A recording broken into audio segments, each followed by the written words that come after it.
Hey, how's it going? This is Truf from Hoodventure time, and I'm gonna teach you guys how to stream, right? So I'm gonna put on some music, and then we're going to do this. Let's put on some music. Oh, fabulous, fabulous, fabulous. Okay, so in this tutorial, we're going to do it for like a whole hour. I'm gonna try to get this done in an hour. You're going to do some things, you're going to learn some things, and the things that we're going to learn today is what type of streaming you should be doing, which is like, streaming that coincides with what you're trying to do. Game and stream, or paint and stream, or some type of media based streaming that requires you to have a lot of graphics, a lot of transitions. You name it, you'll be able to do it. What choice gear you should be running.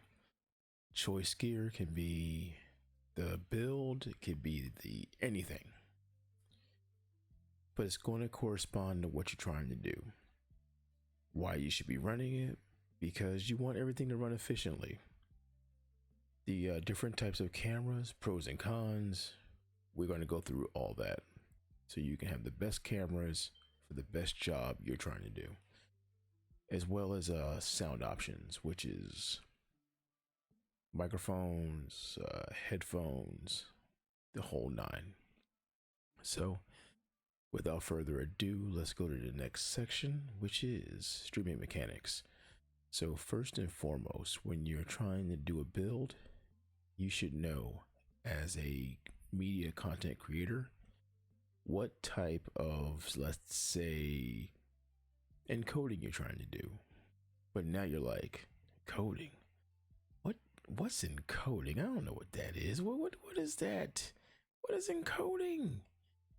Well, let me explain it to you.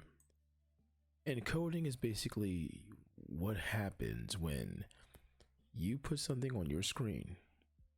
You want to send that to another screen. In this case, let's say you got a video game up or some cameras up while you're painting. Well, that graphics card crunches that down. That's encoding. And then they send that crunch down data to the website that you want to take it to. It could be Facebook, it could be Twitch, it could be anything.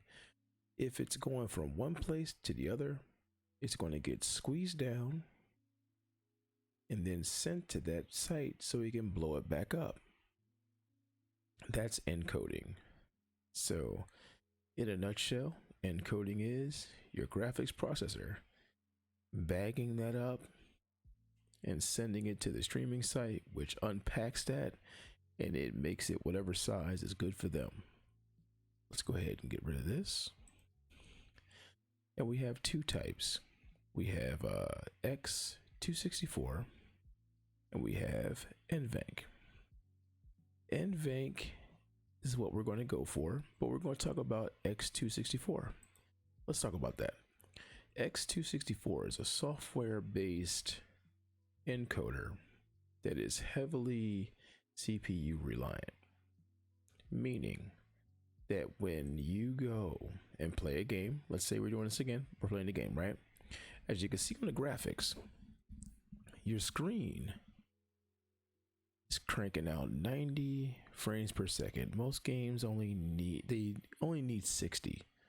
So it looks like you're doing great. You're like, oh my God, I can't believe this. I still got great, frame rate, but my stream looks like trash. Well, your stream looks like trash because if you look here at the graphic, the blue is what is being used. The software encoder says, but wait, we may need more. Let's apply that white space to what we think it may need. Well, the game is still going to run, everything is still going to run and add to that load, thus overloading, your CPU. The graphics processor obviously is just ignored in this part. You see the space, but it's just not doing anything. If you have a CPU that can handle that kind of stuff, That's great. But most of the time you got to be heavily invested, and that's about like $1,000 investment. And we don't have $1,000, especially now. So X264, if you're doing anything for X264, what you need to do is say no. We're not doing that. It's not good for gaming and streaming. It's not good for painting and streaming. It's not good for multi-camera setups. It's not good for any of that, because as you can see, the more stuff you have, the more it's going to put a load on that CPU, which makes drop frames because it's overloaded, and your game chugs, your stream chugs. It's just bad for everyone. So we are not doing X264. Not today, not ever. That's a red flag. Also, if anyone ever tells you that X264 is good for what you're doing, don't believe them. We just showed you why that's a bad idea. So let's move on to NVENC. Get rid of this, and let's talk about NVENC. NVENC is a encoder created by NVIDIA to assist in the streaming aspect of gaming, as well as other things like heavy multimedia. Heavy multimedia meaning like multiple cameras and, you know, just all the cool stuff you see on Twitch with all the overlays and the transitions and the animations. That's what it's made for. And how does it do this? Well, let's check it out. Okay, so we have the same setup as well, but as you notice this time, the NVENC processor is literally giving everything a balanced load. And if you see at the bottom of the GPU, the NVENC encoder, which is a chip on every 1600 and above NVIDIA GPU, it's like a little trailer that takes the load off of both the CPU and the GPU, and it takes the heavy lifting aspect and keeps it on itself, which keeps everything running really great. And if your stream is running great and is not stressed, then look at what you got here. Your stream gets maximum frames per second, no drops, and some possible improvements because it also does a few things on the end. So with that being said, when you have multiple cameras, if you have lots of transitions, if you have lots of everything, this is what you want, and this is what we're going for. So when someone tries to build you a computer, or they tell you, oh, we're going to build you a computer for streaming, then you ask them, for what type of encoding though? If they're not saying NVENC, then they don't know what they're talking about. They're just buying parts, and we don't want to buy parts. We want to actually like streamline this for maximum effort for minimal money. So with that, let's go to CPU building. We now know what encoding does. We now know what type of encoding that we need. How do we get there? Well, let's go to CPU building. Okay. So now you know it, I know it. Computer building for most people. And if you have an already built option, if they match these kinds of parts, you'll be okay. So if you don't know how to build, look for these parts. These are some key things that I think that you will want as a guide. So let's start with the first thing. For those of you building, this will apply for those of you who are buyers. I will try my best to explain. We're going to go with the Asus 845M. It's an easy, quick motherboard. It's moderately priced. You're not cheaping out on the motherboard. Don't do that. But it solves two purposes. One, it has two PCIe slots, because that's all you're really going to need. One good graphics card, maybe a capture card in the bottom, maybe another graphics card. I don't know. We're not going to do SLI, but don't worry about it. This particular gaming motherboard, it does a really good job with heat sinks, so it doesn't overheat. It just has everything you need with not with like not the bells and whistles like PCIe 4 slots. We don't need that right now. We need this. The BIOS is easily upgradable. It's just a good motherboard for what we're trying to do. So with that in mind, easily put, this is what you want. Because we're doing a Ryzen 5 system. The Ryzen 5 AMD chip is honestly the best chip for NVENC encoding because it also helps with multi-thread options. Multi-thread options means it has a bunch of cores that can do separate things, and that's what you want out of a chip. Intel, in this case for NVENC builds, is not good. We're not going to do that. So Ryzen 5 does multiple things. It handles multiple jobs. In the case of NVENC, if you have a bunch of overlays and graphics and stuff like that, you'll be good. When we have a game running or multiple cameras running, and these cameras are high quality, a lot of the CPU won't be used at all. They'll be pretty good. Let's move on. RAM, as long as it's DDR4 24,000 or up, or DDR4 3000, DDR4 3000. Most of the time it's called PC 24,000, but DDR4 3000 at 16 gigs, that's fine.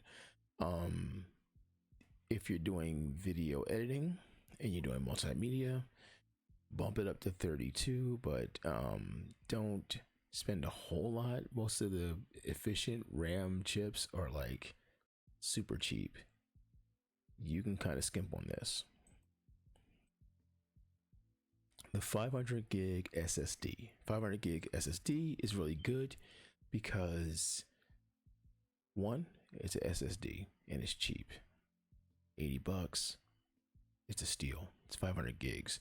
You want to put your main program on, OBS, Streamlabs, Stream Elements, whatever your base layout is, as well as any assets that you want that are animated or heavy taxing for the stream.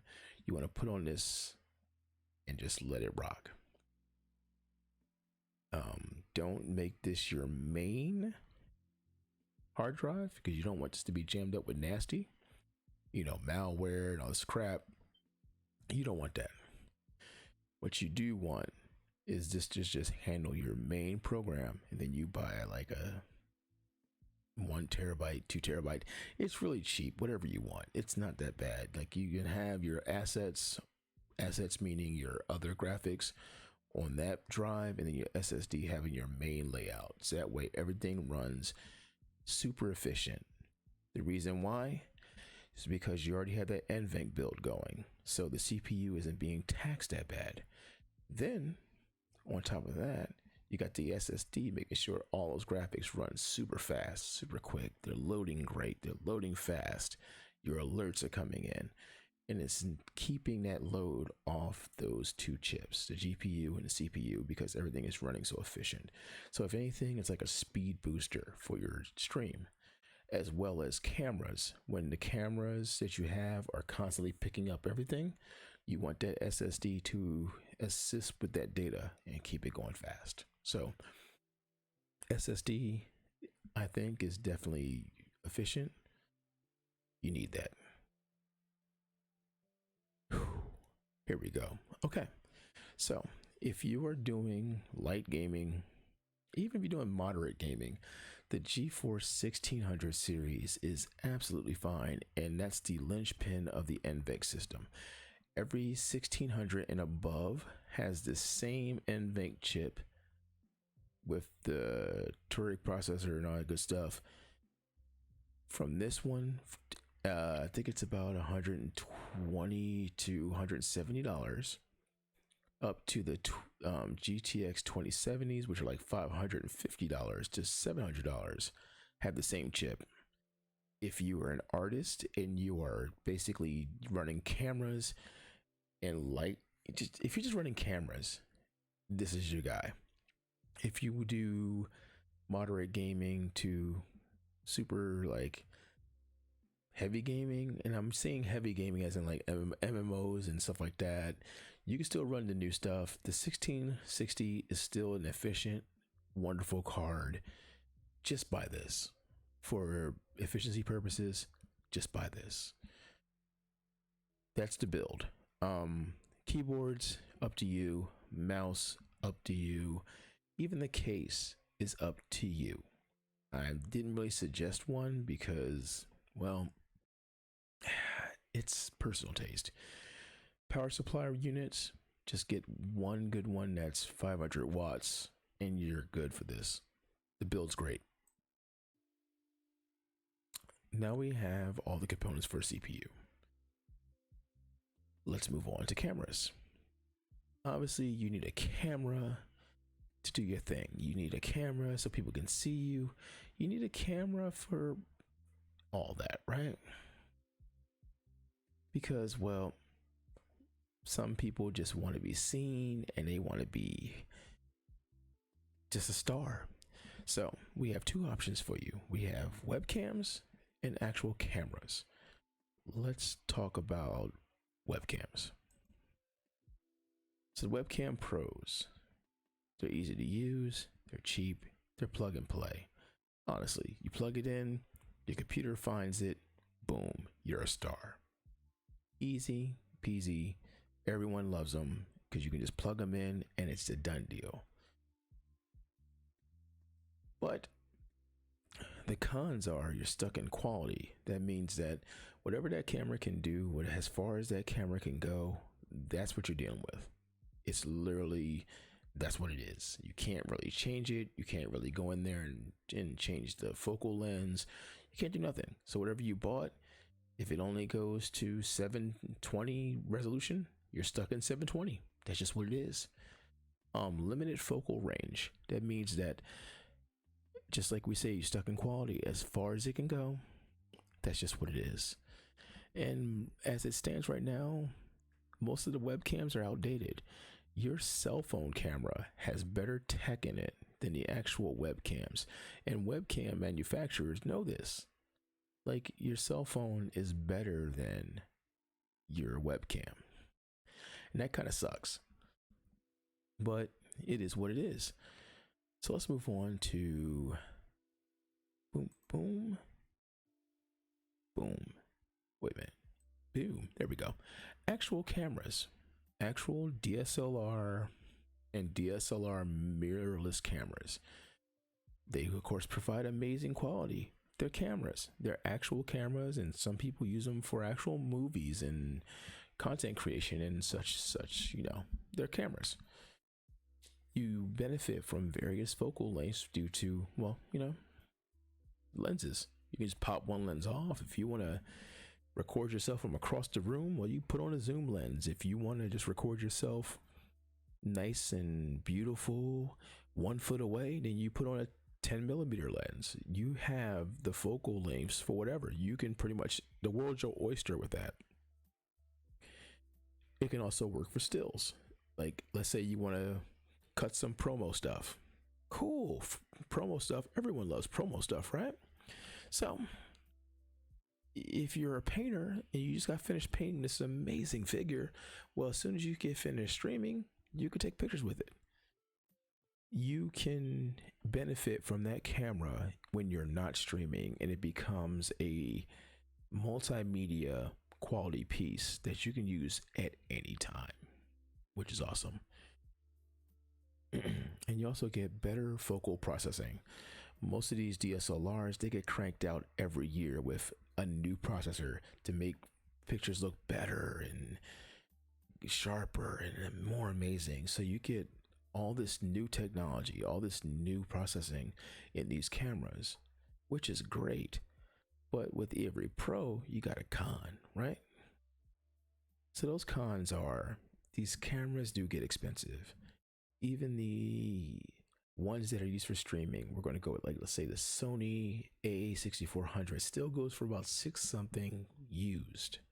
And that's just the camera. You're not even counting the lens. That's just the camera.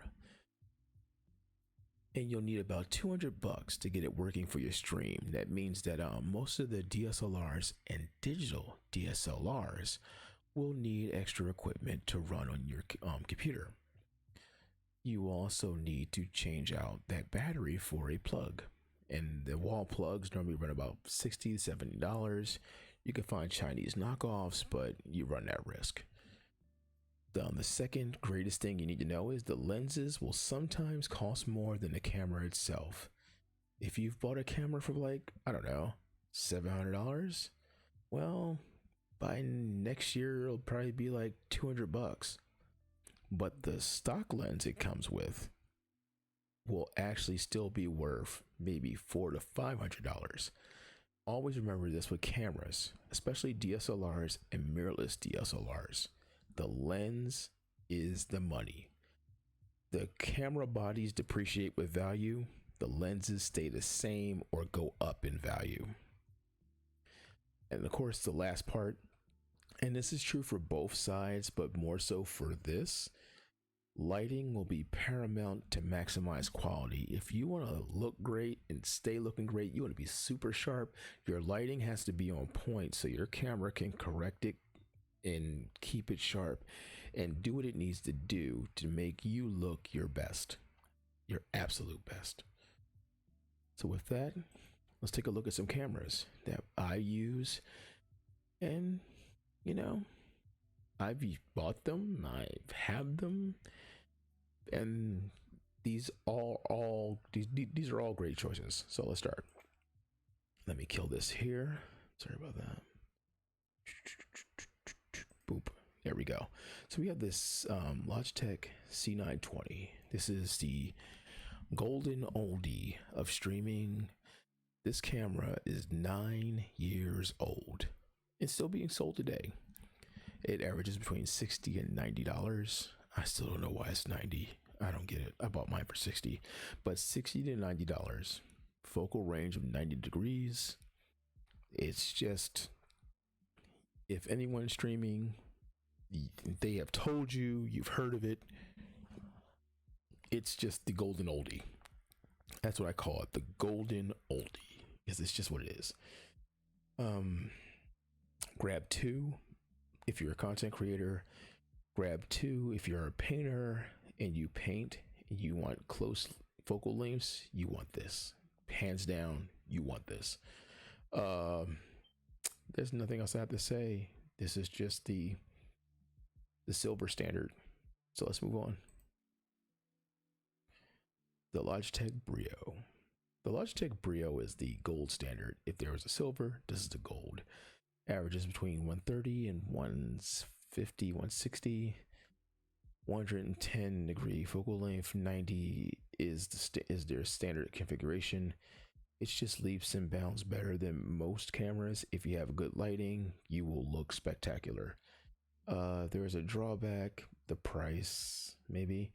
This camera is actually 6 years old. This camera came out 6 years ago, and that's literally it. Everything the C920 does, the Brio does better. Better color correction, better light balance, better adjustments. It's just an all-around better camera. It's their flagship, like Commander. Get one of these and two C920s and you're pretty much done with webcams until they make a better one. So let's move on. All right, let me see. There we go. Okay, if you cannot find those two, this Chinese knockoff Brio is actually pretty okay. The only issue it has is that it's super sharp out the box, and you'll have to go into your software to kind of knock down the sharpness, and you can still do all the other stuff, color correct, hue, saturation. You can look pretty good. It's really cheap, and well, yeah, that's it. So those are the webcams. Let's move on to my actual camera of choice. All right. This is the Canon EOS M200. Canon made this specifically for streamers. Absolutely for streamers. It has a lot of great features for pretty much anything you need to do. This will be your little media workhorse. It has I think it has a fixed 15 to 45 millimeter lens, which is great because if you're playing games, that's the perfect length for it to be picking you up to make you look good. If you are painting and you do painting stuff, you can have on the product. It's going to look amazing with the right lighting. It's going to look just fabulous. It doesn't muck up the colors. It makes all your brushstrokes look exactly how you see it with your own eye, probably better. When you're not using it in streaming, well, you can now take videos, photos. You can do all your promotional work. This is your advertising workhorse. This is your media content workhorse. Once I get enough money, if this actually does good for me, I'm gonna get one more because it's just amazing, just amazing. Word of caution: I do think that you're going to need this next item to make it work. I don't know if it does. It does have clean HDMI as well. My fault. That's the big thing. It has clean HDMI. That means that when you go into OBS and you go into video mode, you see no menus. Clean HDMI, which is a godsend.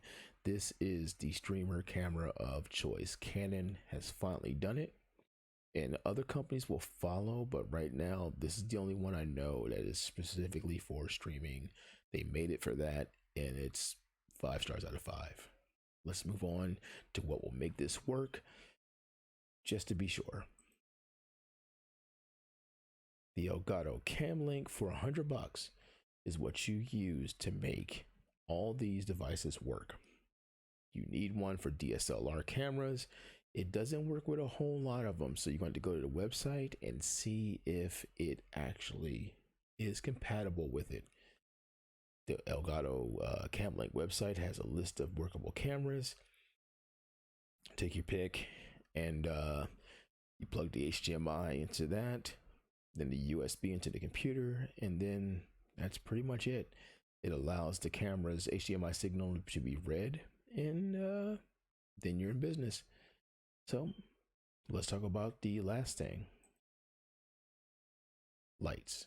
So this is a small ring light for those who like to paint. If you paint, you paint figures.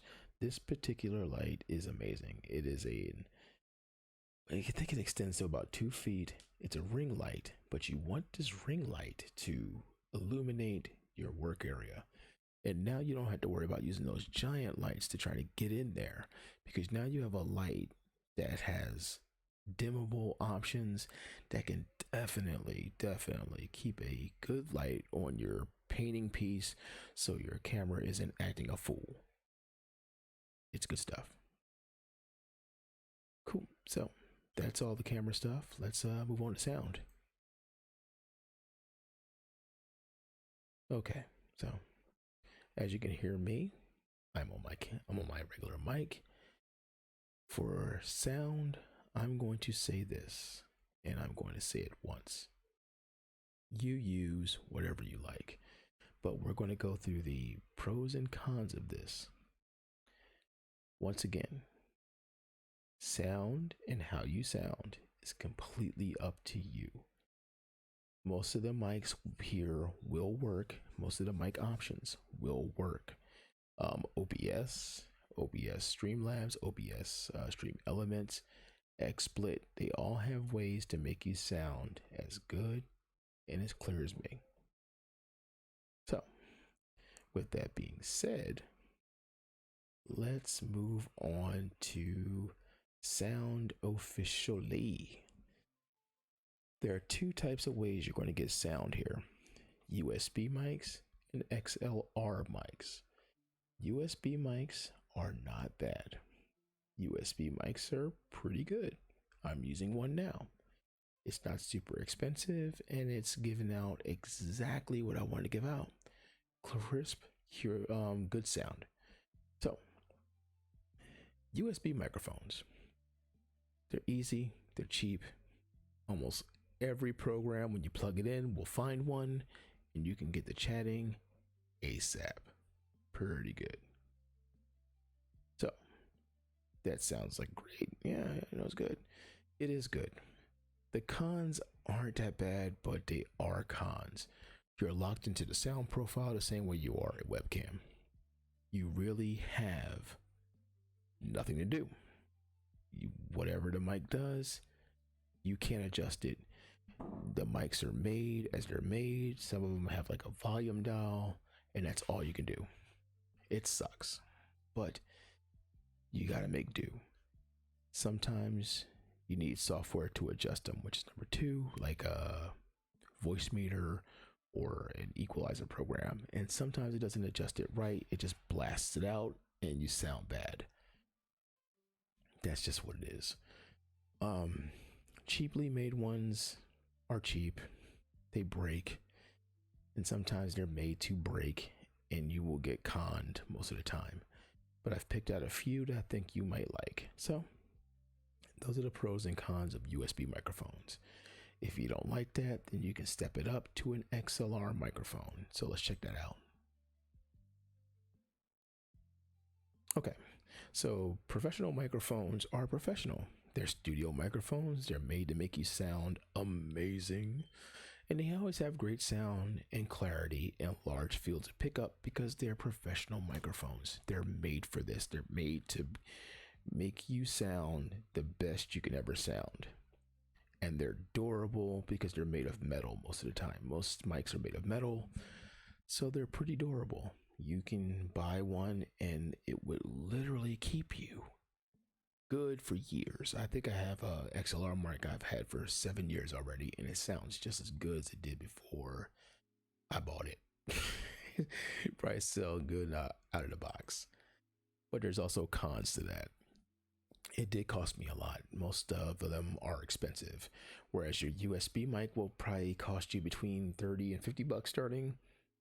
Well, XLR mics will start at like 100 and go up.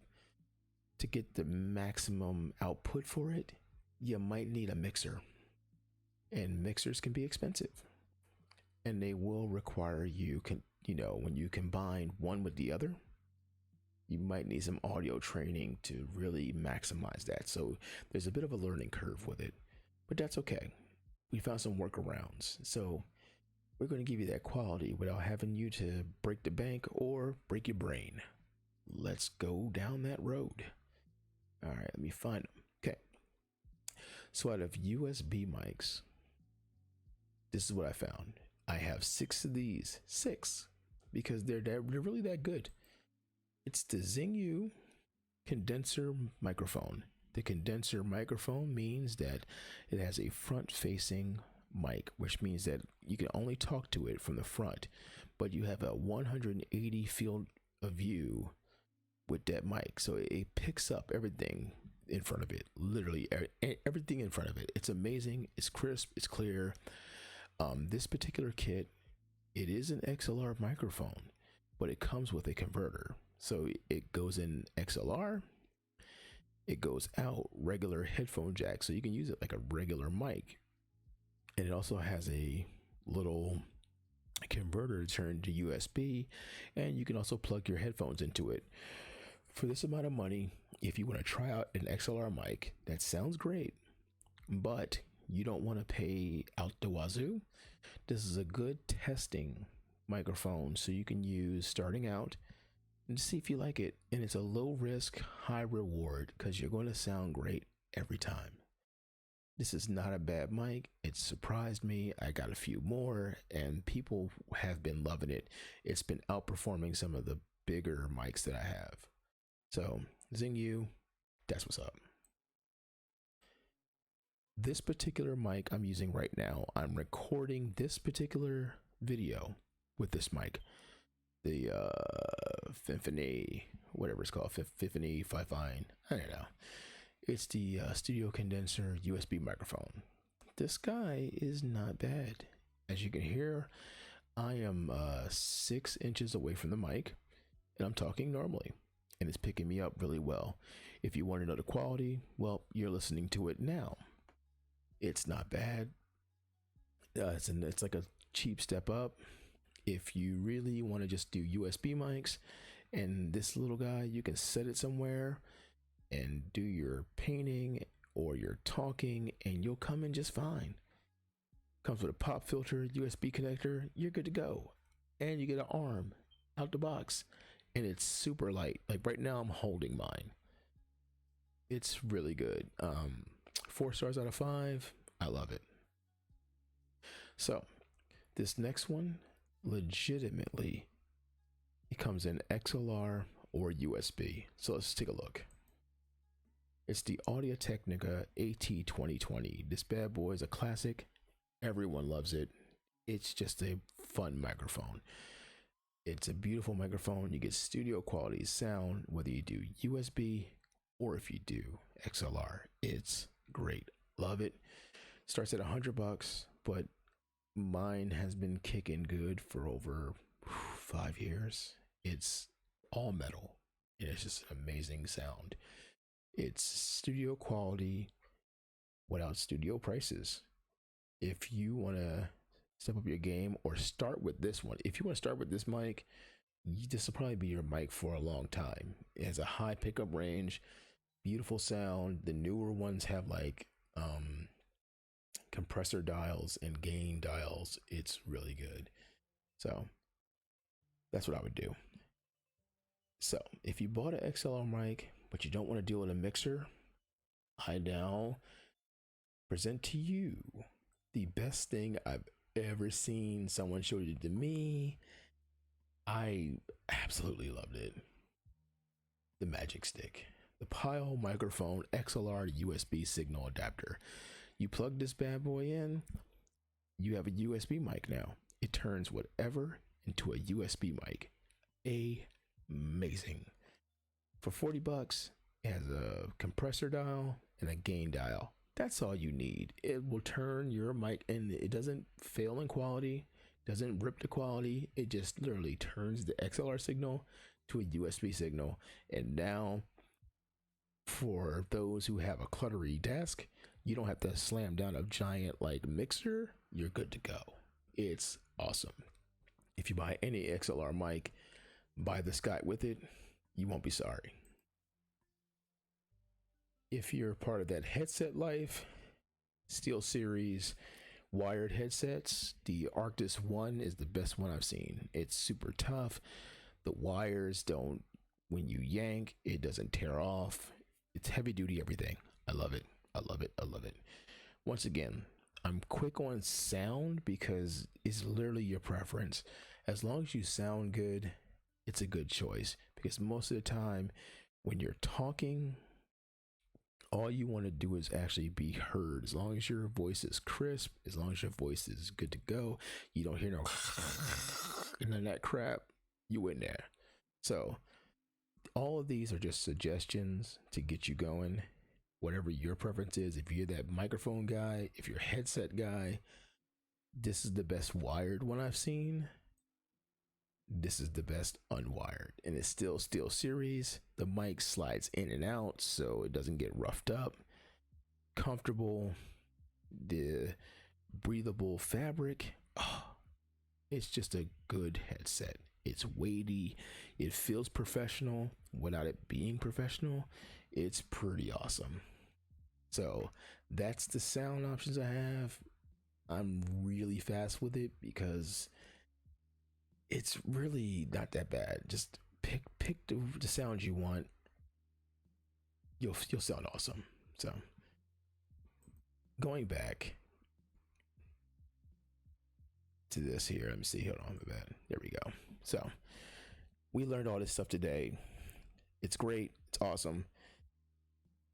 We're going to get back into encoding the next day. So the next video you see, we're going to expand more on encoding and everything else. But at least now you know what encoding does. You know what you need for your encoding. You know what you need for your PC and for your stream. I think you got all that, man. So what we going to do, we're going to end it here. And as you can see, we busting down this knowledge for almost free. If you feel as though we did a good job, toss a coin to your teacher. We got Cash App, we got Zelle, and go to twitch.tv/Hoodventure time. Donations buttons in the window. So if we did you good, show us some love. If we think we did real good, show us some monetary love. Either way, this is day one of the How to our stream. You have a wonderful day, and we'll see you on day two. Peace out.